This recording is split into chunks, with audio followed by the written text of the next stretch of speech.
Thank you, Juan. Thank you for coming, folks. I know some of you don't have to be here, but the rest of you do have to be here because you're here for a class, but thanks for coming. Today I want to talk about a woman that 99.9% of Americans, or anybody for that matter, has ever heard of. And this person is a woman named Adela Sloss Vento. And Adela Sloss Vento is actually somebody that I met in 1978 when I was a sophomore in college at the University of Texas in Austin. I took my very first Mexican-American history class, and I was very excited to find out that, yes, indeed, we do have a history that up to that point I didn't really know existed. We had a task in our class to write a 20-page paper with footnotes. And this, of course, was my first history class with any kind of original research. I got very excited, and I actually wrote a 30-page paper with 99 footnotes. And so I got the history bug, and from that point on, I have continued to conduct original research. And luckily, her son, Dr. Arnoldo Carlos Vento, was a professor of Spanish and Chicano Studies at UT Austin. And he said, I heard you're doing some research on the LULAC organization. The LULAC is the League of United Latin American Citizens. It's the oldest Latino civil rights organization in the country. And I said, yes, I am. And he said, well, my mother just finished a book about the founder of LULAC, Alonso Perales. And I said, wow. So he shared the book with me, and then he says, I can also arrange for you to meet her, and I would like you to meet with her, and perhaps she can help you with your research. So then that's what happened, and she allowed me to use papers, archives that she had, dating back to 1927, folks. And she had them in a chest that she had in her house, and she shared some of those papers with me. Now, she was born in 1901, so she was already in her 70s at that point. Then I went off to the university, UCLA, and we lost contact. She was older, she wasn't doing as much. I, at that point, tried to interview her, but she really was not interested, and so nothing happened. Then what happened, finally, the Alonso Perales papers were brought to the University of Houston. Alonso Perales died in 1960, folks, but it took from 1960 to 2019 to get those papers into an archive, a professional archive. The wife did not want to let him go. First of all, libraries could have cared less about Mexican Americans in the 60s. Mostly we didn't have professional Chicano archives until the 70s. And then the wife would not let them go because she was afraid they would get stolen or lost or misplaced. And then finally, she died, and then her daughter lives here in Houston, and the daughter finally put them at the University of Houston. Now, the University of Houston also has the Arte Público Press and the Recovering the Literary Project. So they were interested in the archive, so they took possession of the archive, and they organized a major conference in 2012 on Alonso Perales, the major founder of LULAC. Perales is really a very, very important American. In the 1920s, although he was an orphan, folks, he had both his parents died. He got out of Alice, Texas, little bitty Alice, Texas. Worked as a clerk during World War I, and then went on to the Department of Commerce in Washington, D.C., went on to get a college degree, went on to get a law degree, and became the second Tejano lawyer in the state of Texas. And in the 1920s, when he's in his 20s, he becomes a diplomat for the United States government, and he goes to 13 different Latin American countries, working as an interpreter and as a lawyer. So he is highly unusual, and he becomes the major founder of LULAC. Adela Sloss Vento befriended him right after she graduated from high school. She was from San Juan, Texas, which again is a small little town in the valley. And she is unusual because right around that time, she's already in her mid-20s or so, but she finally graduates from high school. Now, in the 1920s, folks, it is not common for people of Mexican descent, and especially women, to graduate from high school. It really does not become common in Texas until the 1950s to graduate from high school. So she's unusual. She's a very intelligent person. So she befriended Perales, and from that point on, she started to also work for the cause of civil rights. So today I'm going to talk to you about her as a feminist, as a civil rights leader, as a Democrat, and as a public intellectual. And I will address some of the questions that some of you students have. And I want you to consider, why is it that Adela Sloss Vento did not join Ladies LULAC? When LULAC was founded in 1929, folks, it was only for men. Women were not permitted.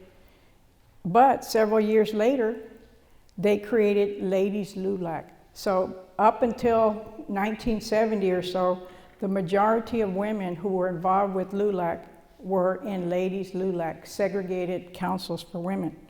Also, I want to talk about the whole question of what we call homosociality, not to be confused with homosexuality. Okay, homosociality basically means women hanging out with women, men hanging out with men, socializing with your own gender. Again, thinking in these days that there's only two genders, okay? Also, I want to talk to you about her, what we would call gendered ambivalence as a public intellectual. I'll talk to you about her as a writer, but I also want you to think about why is it that she does not want to take credit for her work, and why is it that hardly anybody knows about her, and what kind of fears did she have writing, and why didn't she take more credit for herself? So those are some things I'm going to talk to you about. Before we can do this, we do have to talk about the status of Mexicans and Mexican Americans in Texas in the 20th century. And let's first talk about the political situation. If we look at the political status of La Raza, and that's actually the common phrase that is especially used from the 1920s, really into the 50s, and then it reappears later. But in 1911, 1910, there is only one Tejano in the state legislature, period. And that fellow is J.T. Canales from Brownsville. Canales is on the state floor during a legislative session, and he's referred to as the greaser from Brownsville, because there is lack of respect by his fellow legislators toward people of Mexican descent. Between 1920 and 1950, there are only two Tejanos in the Texas legislature. And in 1969, there are 12. Now, obviously, we have made much more progress since then. Also, thinking about the economic status of people of Mexican descent, in 1930, about half are farm workers, agricultural laborers. This is very low wage, underpaid, difficult work. There was, however, especially after World War I, there's a small Mexican-American middle class that is emerging. And the Mexican immigrant population is here that also helps to expand this middle class.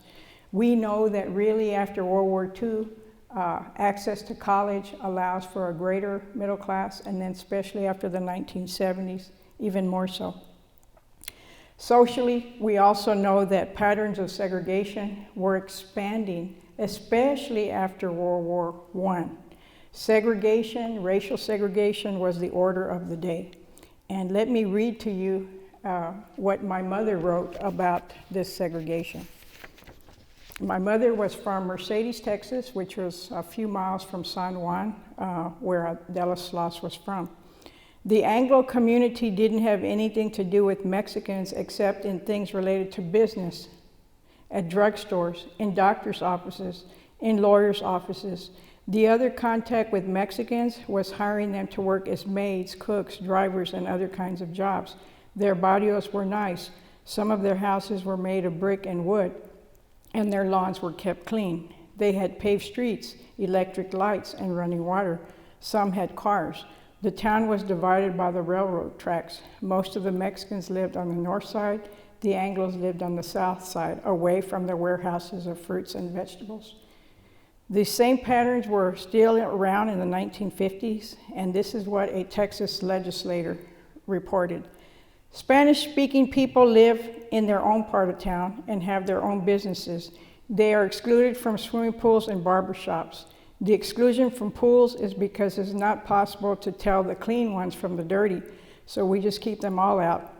We just can't have all those dirty, possibly diseased people swimming with their wives and children. Mexicans are excluded from barbershops because of the fact that 80% of them have lice in their hair or scalp diseases. Mind you, that is a state legislator. So these are the conditions that Adela Sloss Vento was working under. Now, we do call her a feminist, and not so much because she's in women's organizations, and she actually never joins Ladies LULAC, which is an option for her. But she's a feminist in some of her writings, and more so by her activities and activism, because mostly the place of women at this time is to be in the home. And so she's fighting against domesticity, prescribed domesticity that most women are supposed to be partaking in. And really, I have identified her as well as one other woman who was in Ladies LULAC as the major Tejana feminist before 1970, before the Chicano movement of the late 60s and 70s. The other woman is named Alice Dickerson Montemayor of Laredo. She wrote an article in the late 30s called Son Muy Hombres. They're very male, very sexist. And she also wrote an article called Women's Opportunity in LULAC. Now, Ladies LULAC are mostly Mexican-American middle-class women, and they're active in organizations. And again, even to be in an organization outside of the home is, in a sense, a step toward a feminist action. These women are also active in getting out the vote. They're promoting the poll tax. They're promoting Mexican-American elected officials. But this is what Ladies LULAC is doing. For example, also in 1960, in El Paso, Ladies LULAC there helps to elect Raymond Tellez, who's the first Mexican-American mayor in El Paso in 1960.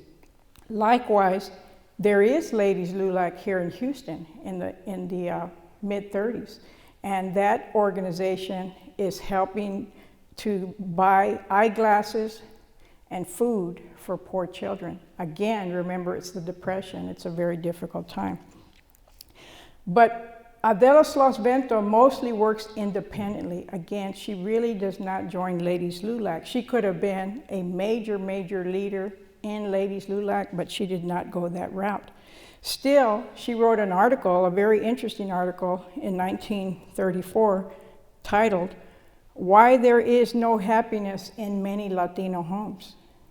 And basically she says the following: Spanish customs lend themselves to a perpetual chain of suffering, and the Latino man has all the privileges and rights. This is not in the 1970s, folks. She's writing this in the 1930s. And then, interestingly enough, she has another article in the 50s also about women, and she's actually criticizing the mixed marriages between white men and Mexican descent men. And she seems to believe that the European American or white women are marrying them and tricking them, the Mexican American men, so that they can work and study. And this quote actually reminds you that this is the 1950s, and so this is what she had to say about men who, or women rather, who used love or flattery so they could work or study. She was writing to them. She says, establish the following. If you want to study or work, you must first attend to your obligations at home. Keep it in order. The woman who neglects her obligations to her husband, in the end, enslaves him and even prevents him from his own liberty. So obviously you can see that she is very much identified with the idea that women should be doing the housework and taking care of the family. So she does that. In that sense, he's traditional.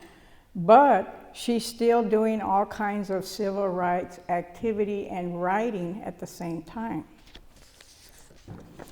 So in terms of thinking about her as a civil rights leader, we want to frame her within two separate civil rights movements. And I do reject the idea of the civil rights movement. And one of the things I argued in my No Mexicans Allowed book was that we can't just say the civil rights movements, because we also, people of Mexican descent, also had a movement that is not connected to African Americans. And so we do have a movement of our own. She's involved in raising funds for the first class action lawsuit against separate Mexican schools in Texas, Del Rio versus Salvatierra. In the 1940s, she works with people like Perales and another fellow named Gonzalez to try to get anti-discrimination bills at the state level. This is at the state legislature. And again, they're trying to say that, put it in writing, that you cannot discriminate against people of Mexican descent. And really, at that particular event, we have documentation that the white legislators laughed when that bill was being promoted. Again, because there might have been one, if any, Tejanos. There were no African Americans either. It was a lily white Texas legislature in the 40s. They're laughing. Also, we know that she's very active in arguing for the non-exploitation of braceros. Braceros are immigrant workers who were legally allowed between 1942 and 1964. The US government and Mexico, both, the governments agree to create this program that allows super exploitation of Mexican immigrant workers. And there's no oversight, folks. And these people are not getting paid minimum wage, and they don't have decent housing, and they don't have decent food. So she condemns agribusiness and the Bracero program. Also in the 1950s, she's involved in a major conference held in Mission, Texas, to protest against a book/pamphlet that came out, published by the University of Texas. The book was called The Wetback in the Lower Rio Grande. Now, in the 1950s, even the US government had a program called Operation Wetback to get rid of some of these Mexican immigrants who came outside of that Bracero program. The US government was using that kind of racist language against Mexican immigrants. They called it Operation Wetback. So there's a major conference in Mission, Texas. We also want to place her inside of the movement that we call the Chicano movement, which in Texas really starts around 1963 and peters out the late 70s, 78 or so. Because we also know that although she's not attending meetings, et cetera, she is still writing, and she writes articles in favor of the Raza Unida Party. The Raza Unida Party is a third political party to elect Latinos into office. She also writes articles in favor of the United Farm Workers and the Texas Farm Workers. She defends Cesar Chavez. She also writes in favor of a student walkout, a high school walkout in Elsa Ed Couch, also in the Valley. And she argues for the need for Chicano studies at the university, and she's arguing in favor of bilingual programs and the Spanish language. All of these are things that we connect with the Chicano movement. Now, we also call her a public intellectual because From 1927 to 1978, she wrote numerous letters to the editor and op-ed pieces in both Spanish and English newspapers. Most of her Spanish articles were through the 40s, and then moving on later, they were mostly in English. Her favorite newspaper was La Prensa of San Antonio, which really was a statewide newspaper from 1913 to about 1960. And it really was comparable to the New York Times in terms of its quality and quantity. And I recommend, actually, if you wanted to even find out about Houston, you could actually go to La Prensa and there would be news about Houston in the La Prensa newspaper. She wrote for the McAllen Monitor, the Harlingen Star, the Brownsville Herald. She also wrote anti-fascist articles during World War II.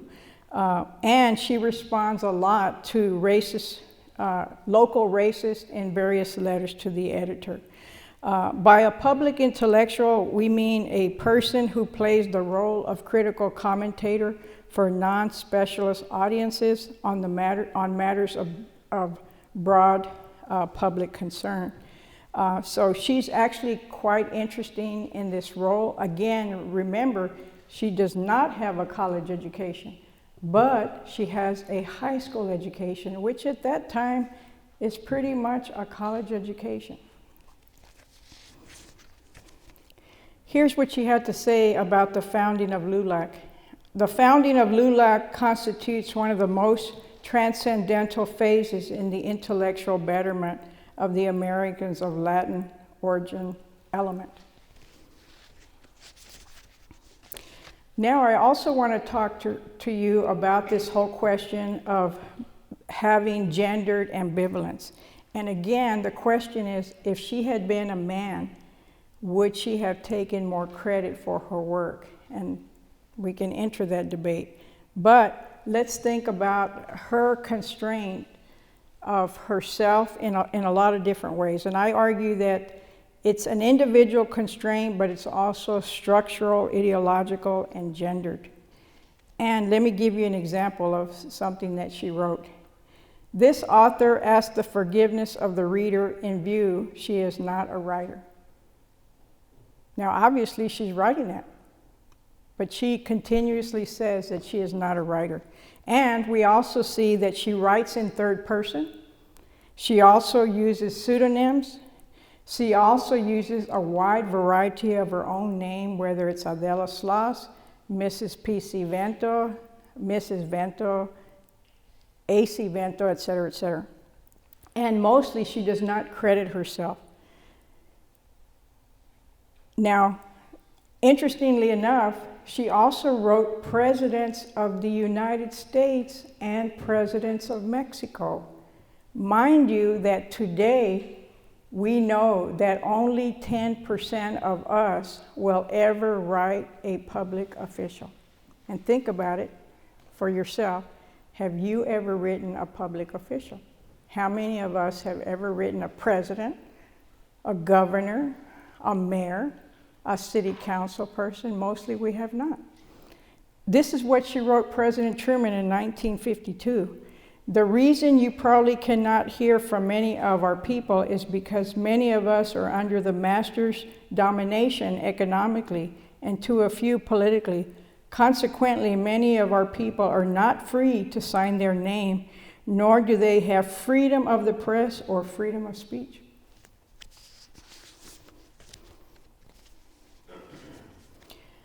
We also know, as I mentioned, she's active in a number of civil rights writing, and this is what she wrote in the 1940s during the Bracero program.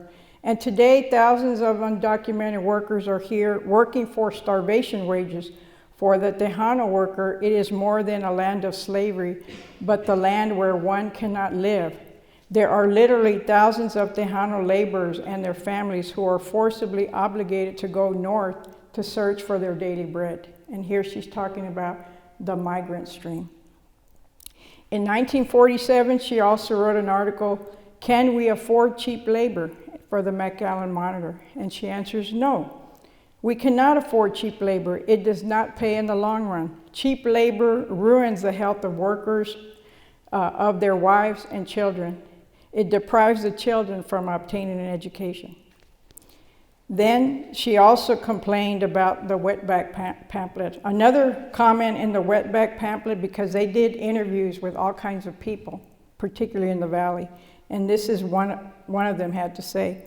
About 80% of them have lice in their hair, the women especially. They believe that lice helps them to have babies.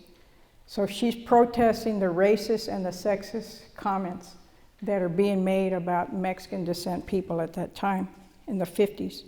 And here's what she had to say about the Ed Couch Elsa student walkout at high school. She said students should be complimented, not persecuted. Then she said, students protested against the discrimination for speaking Spanish on the campus, as well as for their demands to have a course taught in said schools related to the contributions of Mexicans and Mexican Americans in the state and region, including factual accounts of the history of the Southwest and culture and the history of Mexico. We also recognize her as a very political person, and she is active with political parties very, very early on. Again, we know she supported the following candidates for President of the United States: Franklin Roosevelt, Truman, Kennedy, LBJ, and Carter. Also, we know that she was very active in a 1948 Senate race, and she was against Lloyd Benson, who she believed was in cahoots with agribusiness. She also contacted local county and state officials, and interestingly enough, she also founded an organization in the Valley for short-lived called the Independent Citizens Political Club. Also, as I mentioned, she also writes Presidents of Mexico, and she is a Democrat. I say that she's a Democrat in the US, but also a Democrat small d for Mexico, because she is writing Presidents of Mexico, but also very calmly and calmly saying that something has to change in Mexico, but she recognizes the sovereignty of Mexico, and so she walks very carefully because she knows she is not a citizen of Mexico, but she feels like she understands Mexico, in her words, like an open book. Even as late as the 60s, folks, it was still common to try to fight racist ideas. And this is a piece actually written in 1964 in the Houston Chronicle that she responded to. And this woman said, Latins are second-class citizens and for the most part voluntary illiterates who don't just want to improve themselves. And that would mean any of you in here who are of Hispanic origin, illiterates and not wanting to improve yourself. Of course, Adela Sloss wrote back calling her stupid and insulting. So this is Adela Sloss, and the name Sloss is actually, she's of German descent. Her grandfather was believe it or not, was a Confederate that ended up in northern Mexico, and so that's where the Sloss comes from. Likewise, Vento is Italian because we have all kinds of people in Mexico. Italians have also immigrated to Mexico. In fact, my grandmother was Toscano, also of Italian background. So this is her in 1927. And again, remember, she's unusual because she's a high school graduate, and she is somebody who obviously can read and write, and she is engaged in the newspapers. The newspapers are really the most important part of her intellectual world. Again, this is what we just got through talking about her as a civil rights leader, public intellectual, Democrat, and feminist. Now, again, it's important that we understand the racial context. And again, most of us have seen signs that are particularly related to the African American community. This is one that is actually quite inclusive because it includes people of Mexican descent and people of African American descent as well. And actually, it's an insult to dogs as well. I'm a dog lover, folks, and have dogs. And this is degrading on all levels. And you probably can't see it too well, but it is dated as 1942, and it says Lone Star Restaurants, plural, Association out of Dallas. This one is out of San Antonio, and I tell people that this shows ignorance on 3 counts. Number 1, the people or person who wrote this cannot spell. They've got an extra apostrophe there. Okay, number 2, it's racist. And number 3, it is financially stupid because those people who chose to exclude customers of black or brown descent are losing money. They're not making money from this potential clientele. And we've also talked a little bit about the gendered context. This photo is from 1929. Does anybody see anything particularly visible or invisible here? It's all men, folks. Now think about how LULAC really should have recognized, hey, 1920 just happened. Have women's suffrage. Women, Mexican American women can vote. Perhaps we also need to include them. And this was a major, major political blunder on the part of LULAC in its early years. Notice also everyone is well dressed, suggesting their middle class status.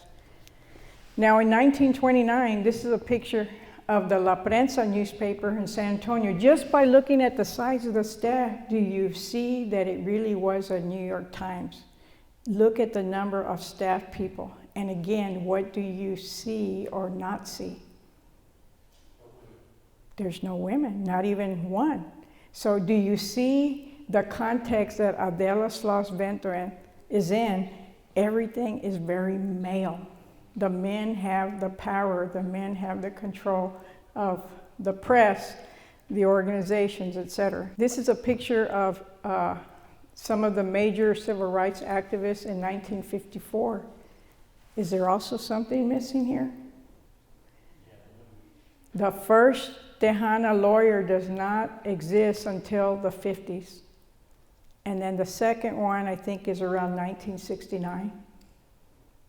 So again, if somebody had to deal with legal issues, they would have to deal with men. Now this is a picture of where Adela Sloss Vento actually went to work. Her husband, who is seated in the center there, was head of the Hidalgo County Jail, and he went on to become a U.S. Marshal later. So he's well established. That's a nice middle class job.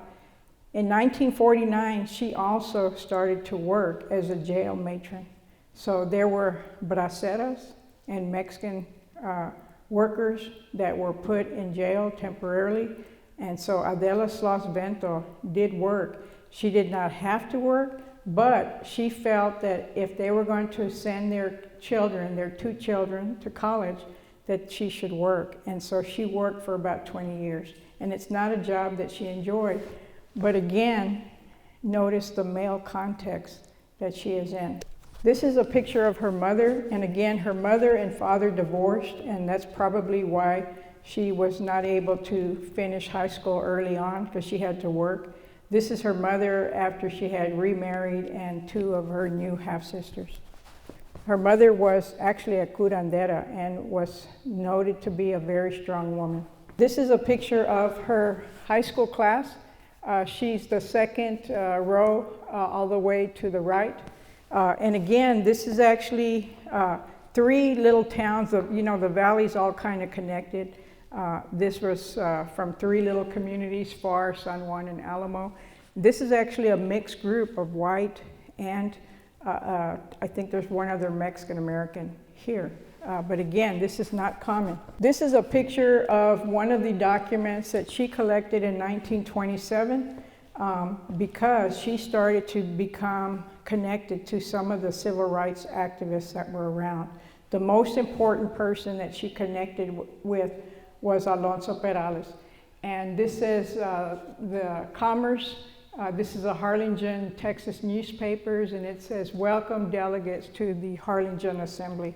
And at this conference, they were going to decide whether, which organization they were going to try to promote to be one major state organization. And they were also going to address the question, should Mexican immigrants be allowed in this new organization that we're going to form? Now remember, in 1924, the Border Patrol just got created, folks. Citizenship was becoming more and more important. And I'm willing to discuss this with anybody, but I will argue that it was a good thing that the LULAC excluded Mexican immigrants when it got formed. Primarily because if they had been included, what if they had been deported? And especially in the 1930s, because there is some deportation out of Texas and other places in the 30s. And what if the leadership had been lost? And more importantly, the Mexicans who were here in the 20s probably thought they were going to go back and were still identifying Mexico as their homeland. And the LULAC said, no, our homeland is here. We are US citizens. Again, you've seen this picture of LULAC. This is in Corpus, 1929.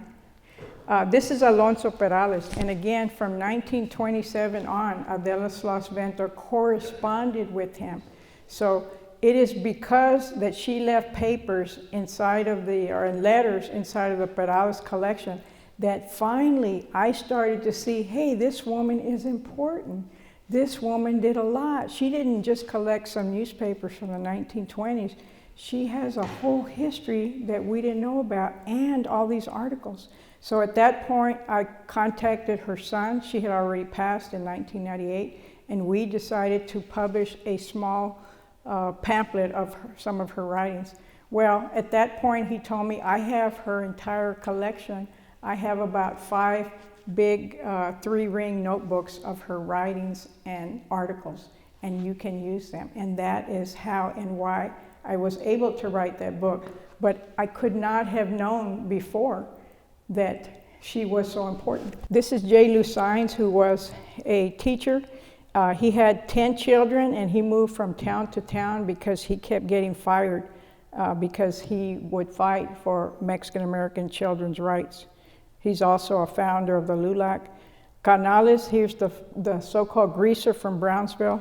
Also, by the way, happened to be a millionaire, and that family, Canales, still has big money from cattle, cotton, and oil. She also corresponded with him.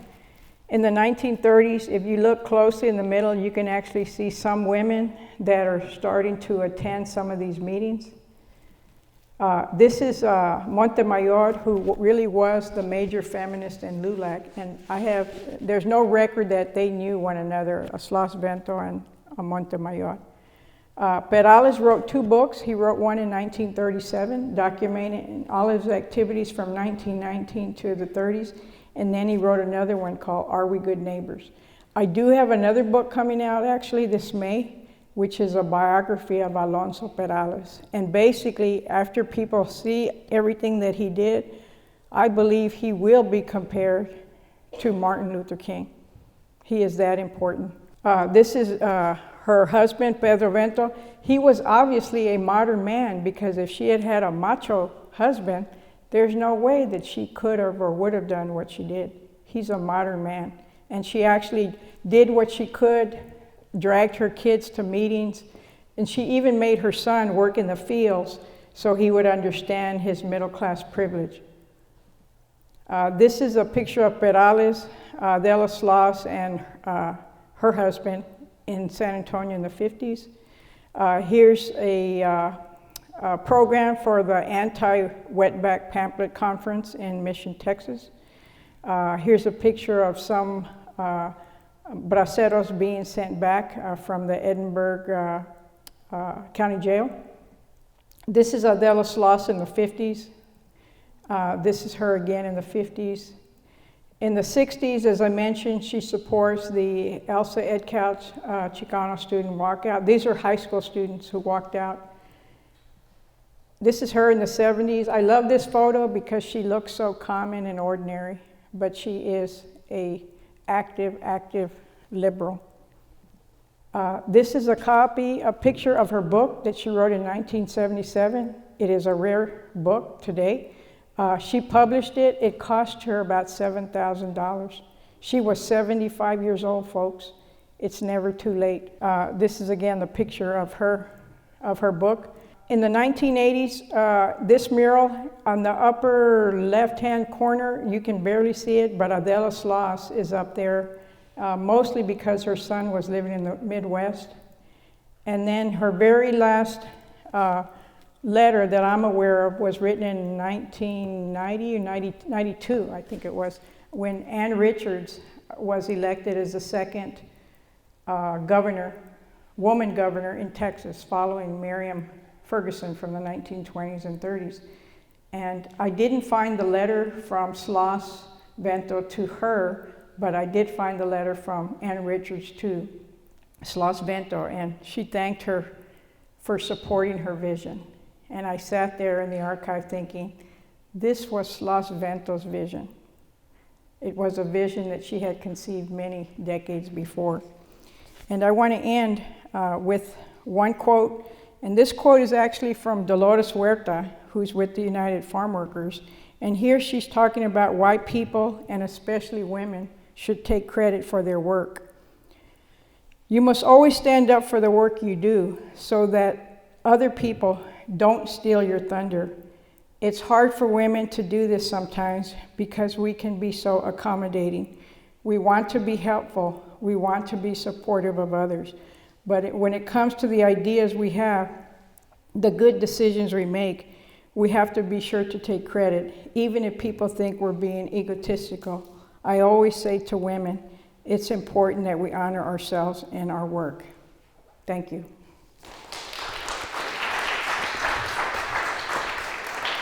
And I'll take questions. If folks have questions, I'm happy to entertain some thoughts. Yes? Hi, I have a question about, you say she was writing letters to some presidents of Mexico? Yes. Do you know which one and the reason of it? She wrote to Miguel Alemán and also Ruiz Cortines. And I should tell you that Dr. Vento and I originally were trying to do a book together. It didn't work, but he has a book out as well. And his book contains her writings. Mine is kind of like a summation of all her life, but his does include her writings. That archive is still in his hands in Austin. So unless you read his book, you cannot read her words. So I suggest you get your library to order it. It's an expensive book. It costs $70. It's expensive. But I suggest you get your library to order it. Another comment or question? Yes? Yeah, you touched on it. I was going to ask, what's happening with the binders, the collection? Dr. Vento, okay, remember, Dr. Vento is a professor. So just like many of us who are historians or people who have family papers, we haven't turned them to a library, to an archive yet, and he hasn't. And I think he's trying to sell them or donate them, but he has not done so. But he himself is up there in age. He's probably about 80 by now. Yes? Regarding the gender ambivalence, do you think that the fact that she was a woman gave her particular insight because she was kind of a double outsider in a way? Okay, well, I do talk about her as a insider and an outsider, and she's a gendered outsider in the sense that she is not part of the LULAC, although she could have joined the ladies' LULAC, but she's also an insider because she corresponds with Perales, Canales, and Saenz, who are probably, we could say, the preeminent civil rights leaders in Texas before World War II.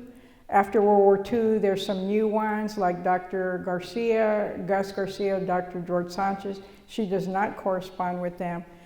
But the letters all suggest that the men respect her, and that's one of the questions I asked, because another scholar has suggested that they may have mentored her, or that she was subordinate to them, and quite the contrary. She operated as their equal, and they treated her as their equal.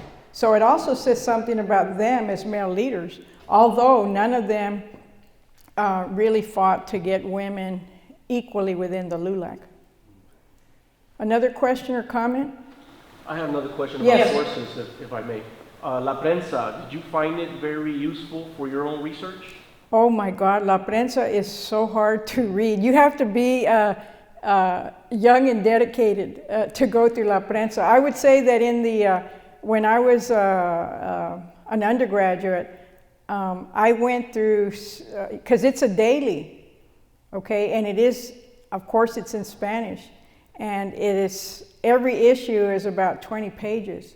So I did look, if I knew an event had happened, let's say 1927, so 1927 August, I knew that the Harlingen Convention happened, so I did go through La Prensa maybe for some weeks of around August, but it's an underutilized, major important newspaper.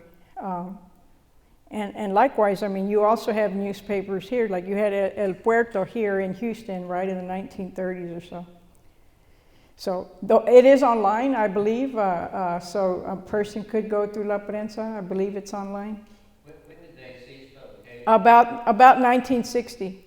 And if it had, again, you see, ironically, the success of integration also meant the decline of the Spanish language, folks.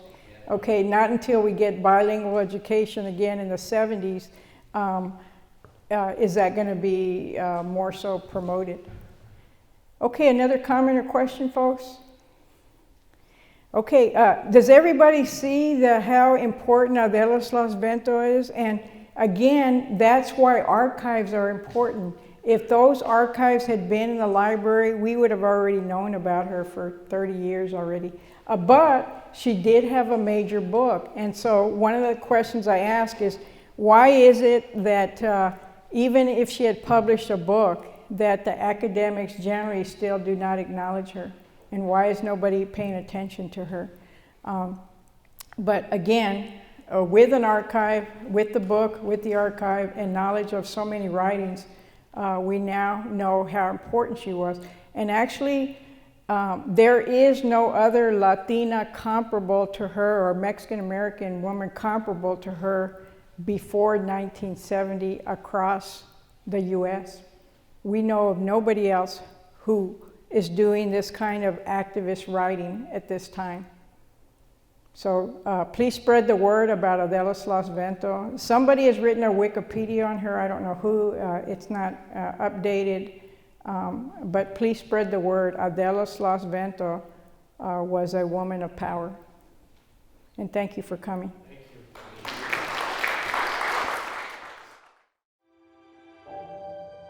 Be sure to follow us on social media at Facebook, Twitter, and Instagram. Like this video, leave a comment, and hit that subscribe button to be notified about our latest content.